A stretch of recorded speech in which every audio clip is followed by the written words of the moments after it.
হলি recipe.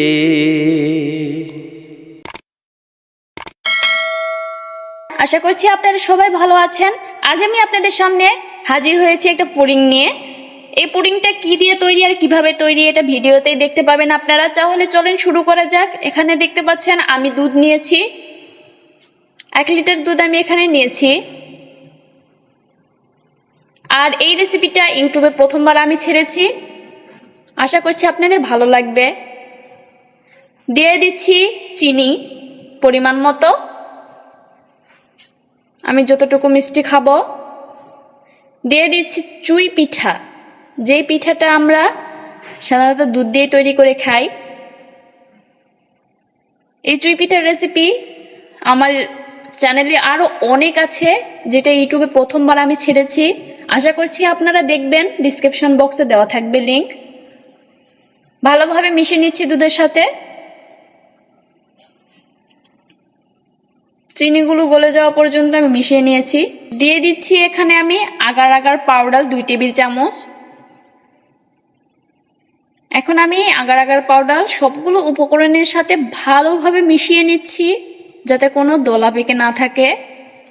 দুধটা কিন্তু আগে থেকে জাল করে নিয়েছিলাম, কাঁচা দুধ না।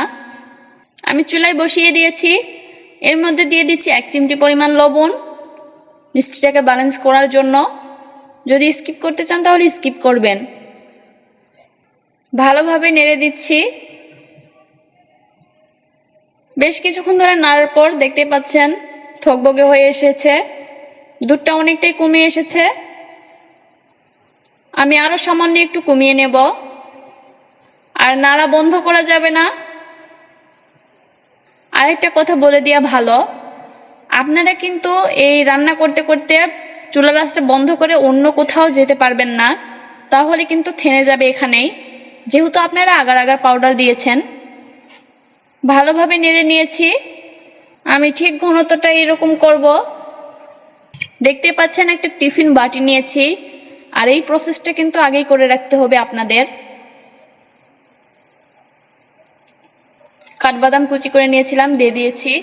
এর মধ্যে এখন দিয়ে দিচ্ছি সেই ডেজার্টগুলো, যেটা আমি কিছুক্ষণ আগে বানিয়েছিলাম। আমি সবগুলো ঢেলে দিলাম। এখন এটাকে আমি উপর থেকে কিছু কিশমিশ, কালো কিশমিশ এবং সবুজ কিশমিশ দিয়ে দিচ্ছি আর রেখে দিলাম। এই যে ঠান্ডা হয়ে গিয়েছে, দেখতে পাচ্ছেন বেশ কিছুক্ষণ পর আমি উপর করছি, পড়ছে না, অর্থাৎ আমার পুডিংটা রেডি, পারফেক্ট। এখন এটাকে চারিদিক থেকে একটু আলগা করে নিতে হবে। দেখতে পাচ্ছেন খুব সহজে উঠে আসলো।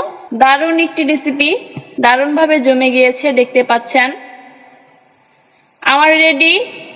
এই যে এখন পরিবেশন করার জন্য পারফেক্ট।